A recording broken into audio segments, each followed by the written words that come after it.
The fractured expanse. A near desolate desert wasteland filled with rough hills, toxic rivers, and lakes that grow in unnatural green. For the past month and a half, I've been building this world day by day on YouTube. If you haven't watched every short, you probably don't fully understand how everything connects. So this video, originally meant to celebrate 50 subscribers, and maybe 100 by the time this is out, is the full timeline of my world so far. Before the expanse. Before the fractured expanse existed, there was a city in Canada named Crejapia. It had around 2 million people and was one of the biggest cities in the country. Modern, successful, but it had one massive problem. Every year, huge storms tore through it. Because of its geography and nearby mountain ranges, the city was constantly getting hit. Rebuilding cost millions every time. Eventually in 2098, the government decided to solve the problem permanently. Scientists created Project Absorb, a gigantic machine designed to suck the energy out of incoming storms. It had massive wind generators and powerful intake fans, capable of pushing in entire storm systems. On May 6, 2098, a major storm hit. The machine activated. At first, it worked. The storm began collapsing inward. People celebrated. Then, everything went wrong. The energy overload was too much. The machine burst, releasing a radioactive storm wave that exploded outward in every direction. It spread nearly 1,000 kilometers in diameter before stopping, forming a permanent circular storm wall around the destroyed land. That storm still stands today. It's filled with tornadoes, acid rain, lightning, and radiation strong enough to kill in seconds. No one can enter, no one can leave. Inside that barrier, the land was completely transformed. Crejapia and the surrounding towns were reduced to ruins. Rivers and lakes turned toxic green, all trees and plants died. The animals that survived became heavily mutated. Some humans survived too, but everything they once had was gone. The year 2248, 150 years after the storm. My map is set in the year 2248, exactly 150 years after the disaster. Over time, humans and animals adapted.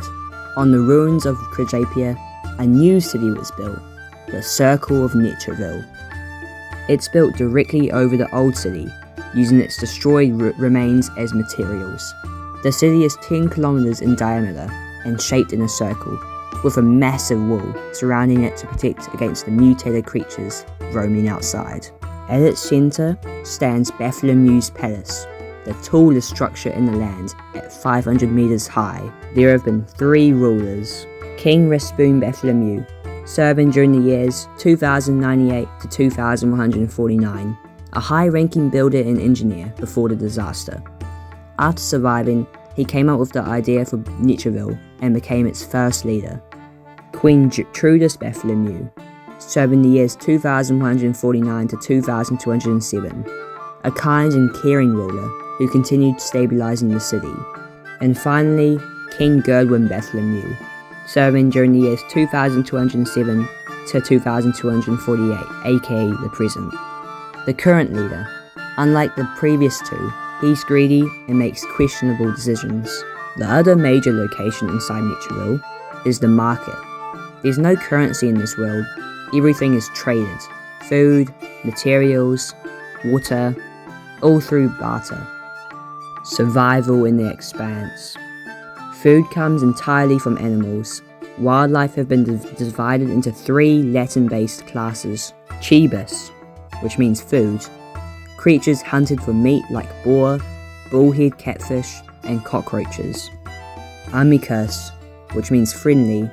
Neutral animals such as owls, lizards, and fireflies. And finally, Hostis, which means foe. Dangerous predators like wolves, northern pike, and scorpions. All animals are about twice their original size. Even ants are not the size of beetles. Because of mutation, only certain parts of animals are safe to eat. Water is even harder to obtain. Once a week, groups of 3 to 15 people go on a thing called the water run. Each person carries 2 metal buckets and travel 100 kilometers over several days to Satan's Lake, the largest lake in the expanse. The water there is toxic and bright green. They fill the buckets and travel the 100 kilometers back to Netreville. The full journey takes 1 to 2 weeks. Back home, the water is poured into a massive purifier built from scrap. It removes the worst of the toxins, making the water drinkable, but it still tastes terrible. The water run journey is extremely dangerous. In 2187, one of the longest serving water run teams, Team Auberix, Tony, Parker, Grant and Trixie, disappeared during a mission. The only thing found were footprints leading towards Satan's Lake. Over time, humans have mutated as well. Many have distorted body proportions and damaged skin. Everyone wears gas masks to survive this toxic air. Other locations throughout the world.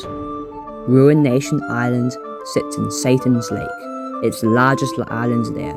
Around 50 people known as the Lost Tribe live among the ruins of an old pre-storm town.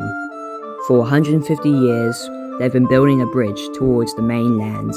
It's currently about 500 meters long. The nearest gap is 5 kilometers, and the bridge is mainly wood, reinforced with metal beams because untreated wood would dissolve in the toxic water. Then, there's Goner's Cave, the most dangerous place in the expanse. Steep drops, brutal terrain. The deadliest mutated creatures live there. But it also contains something incredibly valuable. Before the disaster, Alberta, a region of Canada that most of the fractured expanse takes place in, was known for ammonite gemstones. After the radiation, these gems transformed into dusterite gems, highly radioactive stones filled with energy. Many people tried to retrieve them and failed, except one. Hullerich Johnson, a former professional runner who held multiple records before the storm, used his speed and endurance to navigate the cave in the year 2112 and successfully retrieved some of these gems. In 2114, when the market officially opened, he tried to trade them. Scientists asked to study them first though. They discovered that when electricity is injected into a dusterite gem using a scrap-built machine, it releases waves that temporarily clear radiation from the surrounding area. Depending on the gem's size, the effect can last months. The scientist offered Hederick all available food and materials in exchange. He accepted, becoming the richest man in the expanse. He built a large house on a nearby mountain and lived there until his death. Another group in the land is the Scavenger people, around 200 individuals who survive entirely off what they find. Their homes are built from mixed materials gathered over the years. They wear shiny keys, charms, and small objects as trophies. They're tutorial and will attack anyone they see as a threat. One of their main resource areas is Woodman's Madness, a massive forest of dead, dense trees filled with sharp branches and dangerous creatures. It used to be larger, but groups like the Scavengers have harvested much of it. And finally, there are the Great Storm Dunes, a 600-kilometer mountain range formed when the 2098 shockwave forced the land upward. The higher you climb, the more intense the radiation becomes. Humans can't survive at higher elevations. And with that, that's everything that's been built so far. Now of course there's still a lot more to create. Things will probably change, plot holes will get fixed, more questions will be answered over time. But for now, this is the Fractured Expanse. Thanks again for 50 subscribers, and if we're at 100 by now, that's insane. When we hit 100 officially, I'll be doing a Q&A, so drop your questions about the world or anything else below. And so, I'll see you all next time.